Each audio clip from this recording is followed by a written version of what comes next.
Bé, personalment, sempre m'ha agradat molt l'escriptura epistolar, com a gènere literari. I la Sílvia el domina a la perfecció. Recordo especialment l'ús que en fan dos llibres que igualment he tingut el goig de presentar-li, i aquí també. El camí de bandana vermell, escrit a quatre mans, aquell cop amb Alicia Gili, i amb un merescut esment especial, perquè m'encanta, Júlia M., una novel·la emotiva i absorbent que si encara no l'heu llegit no podeu deixar de fer. Doncs bé, a Ningú com tu també hi és aquest tipus d'escriptura, o d'estructura, millor dir. Cadascun dels capítols acaba amb una carta. I fins i tot l'epíleg sencer n'és una última. 4 dècades de vivències explicades en 623 pàgines. No m'he equivocat, Tot i que inicia el lector recordant uns fets de l'agost de 1927, la història no comença fins al desembre del 1933 i acaba l'abril de 1972. Anys convulsos d'anarquistes intentant d'estabilitzar la república, de guerra civil, combatents republicans i anarquistes contra el bàndol nacionalista i la foscor, finalment, de la dictadura imposada pels guanyadors.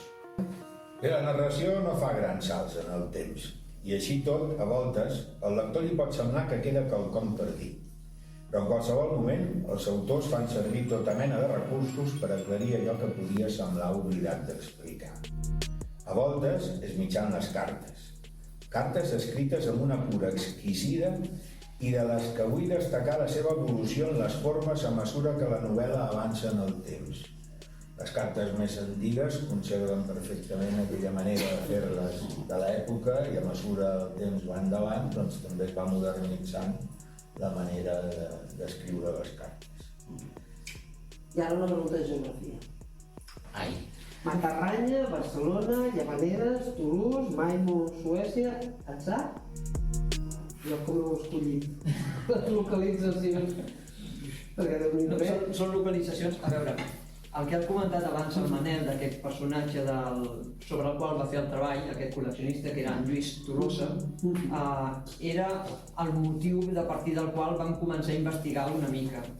I la idea inicial era escriure una novel·la basada en la seva biografia, però això ho vam començar a redactar, la novel·la la vam començar a crear en època, el 2020, us sona què va passar el 2020? Sí. Ja no cal que ho expliquis. Per tant, era molt difícil poder accedir a llocs, tota la informació que teníem era a base de l'hemeroteca de La Vanguardia, bàsicament, i a part ell no havia aconseguit tampoc ni el testament ni altres informes o altres documents importants per conèixer una mica més, a part la qual cosa vam dir farem ficció pura i dura a partir d'aquesta anècdota. Però tot i amb això, com a homenatge o referència o de manera així com memorialista, el que sí que vam utilitzar va ser moltes dades que sí que teníem. Per exemple, en la novel·la apareixen exposicions que va fer el senyor Lluís Tolosa, real, i que nosaltres les hem plasmat aquí i que també les hem col·locat en les mateixes zones. I en les localitzacions geogràfiques és el mateix. Investigant aquest personatge de Pasquala vam anar a parar a Vall-de-roures. Aleshores, per això la novel·la s'inicia a Vall-de-roures, per això Vall-de-roures es perpetuarà al llarg de tota la novel·la, perquè allà queda un personatge que va mantenint la relació amb els altres. Vam col·locar a Tolosa una germana, perquè ens va semblar veure a través d'internet també localitzar una germana de la Pasquala a Tolosa, i vam pensar potser quan la guerra van haver de fugir aquesta es va exiliar i la vam col·locar a Tolosa. Barcelona, perquè hi vivia en Lluís Tolosa. A Llavaneres el senyor Lluís Tolosa tenia una residència, tenia una casa. O sigui que totes aquestes localitzacions són en base a fets reals, però evidentment no tenen res a veure amb el fet de ficció totalment. I amb tot això ja ens trobem a la pàgina 192. Aquí ens aturem un moment. Vull fer esment d'una escena que a mi em sembla sublim. Trobo que és el moment en què hi ha un crescendo en l'encara incipient història d'amor dels personatges. Està narrat de manera que el lector l'envaeix sens dubte els sentiments dels protagonistes en aquell instant en què es troben i de fons sona a la ràdio una cançó de la Cèlia Gámez. Com s'arriba a escriure una escena? El que és més important. a imaginar una escena així, curta i tan potent alhora. Doncs en aquest cas va ser perquè, has comentat diferents aspectes de la història de fons que va passant o objectes, i la història de fons la teníem perquè anàvem passant i sabíem què hi havia en aquells anys, però pel que fa als moments puntuals en cada capítol sí que buscàvem el detall, no? Què hi havia en aquell moment. En aquest sentit, ens hem intentat ambientar molt de llibres, música, cinema, teatre, no sé si en surt, ara no recordo, però vull dir, detalls així una miqueta que vagin apareixent puntualment. Programes de la tele, després. Programes de la tele. Quan hi ha la tele ja és... Exacte. I aleshores aquesta escena en concret que tenim la Pasqual a casa seva, al carrer del Roser, del Poble Sec, a Barcelona, i que està cosint i està arreglant coses i tal, i què es feia aleshores? Tenies la ràdio. I aleshores vam dir, en lloc podíem agafar un programa i que estigués escoltant algun programa de l'època, però vam pensar millor amb una música, i aleshores buscant, és que aquesta ens anava... O sigui, allò que entres, escoltes la música... Sí, espera, fins i tot la podria cantar, ho faig en singular. No, però és que aquesta és que ens anava... Sí, xiular sí. No, però va ser, ja et dic, buscant cançons, peces diferents i tal, i aquesta era en aquell moment una de les que més sonaven, i és que la lletra encaixava perfecte. I aleshores és que ja va ser allò, compartint-ho i visualitzant cada vers, pam, mirant els passos del que anaven fent aquests dos personatges. Sí.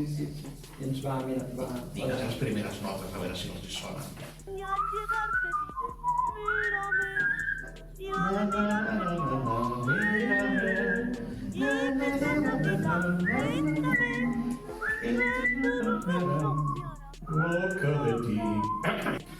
Però no tot passa aquí a casa nostra. Recordem que el 1938 la Pilar fuig a França i des de Toulouse viurà la resistència, la Segona Guerra Mundial i el maig del 68.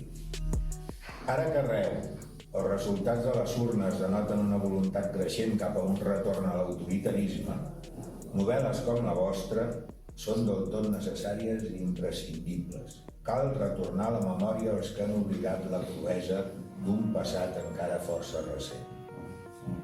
La democràcia la van guanyar lluitant i l'acabarem perdent votant.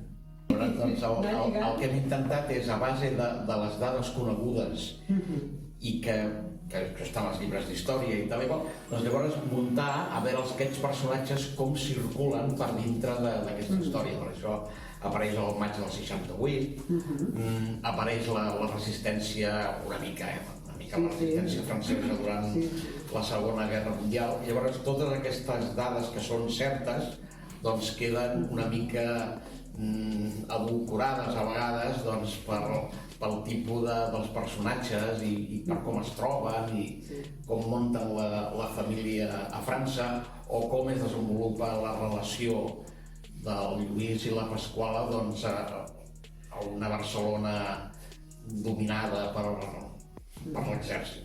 Sí, ha estat molt maco escriure així al Patramons, com dèiem, allò de rebaixar l'ego amb -3, allò als pàrquings, a sota de tot, però sense perdre la pròpia personalitat, perquè, clar, si vas desapareixent al final no ets ningú ja per aportar res. I això requereix doncs, que hi hagi, en fi, molta estima, molt reconeixement, molta humilitat també, molt respecte. Perquè el que vam intentar era que no ens passés això que, no sé si era ahir que vaig veure una pel·lícula, saps allò que va seguint la pel·lícula i tal, i arriba un moment que queda la pantalla en negre i diu, no tallareu ara. Sí, comencen a sortir títols de crèdit, i llavors diuen, no, és que això els directors actuals el que volen és que l'espectador, que és molt intel·ligent i molt no sé què, doncs ja monti ell al final, però explica'm de què anava. Nosaltres, tot i muntat 17 i 17, capítols i cartes, doncs al final ho hem quadrat tot, això que deies de la banca, amb una carta que ho remata tot, vull dir que totes les preguntes que us anireu fent al llarg del relat, o sigui, aquest qui era i què passava i no sé què, al final ho trobareu tot especificat i vull dir que no caurà el taló en negre. La primera part acaba amb un mort, o amb una mort. No evitada per allò del que diran i en el fons per no fer ridícul. La segona comença amb un enterrament. No és el funeral anat a la primera, perquè entre els dos fets, i per molt que gairebé en començar us he dit que no hi havia gaire salts en el temps, han passat 17 anys. 17. 17. Però no us preocupeu, perquè, com també ja us he comentat, els autors, amb aquell saber fer que tenen, us faran coneixedors del que ha passat durant aquest interval cronològic. En 3 línies hi trobarem la resposta a la pregunta de què va el llibre. Pasquala, Gabriela i Rafael es troben dialogant junts i en un breu instant de silenci coincideixen en una reflexió interior que els du a pensar que el record era el més preuat que tenien. Pensen. La memòria dels temps difícils en què havien fet pinya i els havien superat. Les pèrdues que els havien fet plorar i les alegries que els havien donat esperança. Per mi, aquesta és l'essència del llibre. No oblidar i tenir ben presents els sentiments. I aquest de la crida del bosc, o la pèl de la foreta, el del Jack London, a més ens anava molt bé, perquè aquest autor, emmirallant-se amb un gos, doncs fa veure com és la natura humana, no? I llavors doncs, hi ha un moment que em sembla que diu que el gos aquest era tan lleial que no hagués anat a llapar la mà els que estan oprimint els seus germans. Clar, és que canvies gos per no sé què, i és que queda clara la resistència d'aquella persona davant de l'opressió. El que passa que ho hem posat una miqueta així en boca del Buc, em sembla que es deia el gos aquest. Sí. En començar ja us he parlat de com m'agrada el gènere epistolar i en quina exquisidesa estan escrites totes les cartes que tanquen cadascun dels capítols del llibre. Totes són bones, però n'he de destacar sobretot una. La que li escriu el doctor Pelayo de Roncal Prieto, catedràtic de Dret Canònic Fonamental de la Universitat Pontifícia de Salamanca, a l'abat de Montserrat, don Cassià Maria Just. És per sucar-hi pa. Ovació. Ovació a la Sílvia i al Manel per aquesta carta i pel llibre sencer.